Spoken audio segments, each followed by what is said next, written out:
What if working harder isn't the key to success? Discover the secret to working smart. Hit the like button, share, and subscribe so you will never miss an update, neither any secret. Meet Daniel. He works hard every day, staying late at the office, thinking hard work is the key to success. But something doesn't feel right. Daniel works non-stop, skipping breaks and taking on extra tasks. But the more he works, the further away success seems. But then Daniel notices James, his colleague, who finishes work on time every day and still gets praised by the boss. Curious, Daniel asks James how he does it, and James smiles. It's not about working harder, it's about working smarter. James teaches Daniel 4 simple secrets.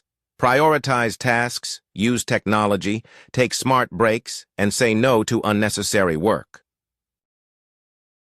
A few weeks later, Daniel is finishing work early, feeling less stressed, and getting recognized by the boss for his efficiency. Success isn't about working more hours, it's about working smart. Start working smarter today.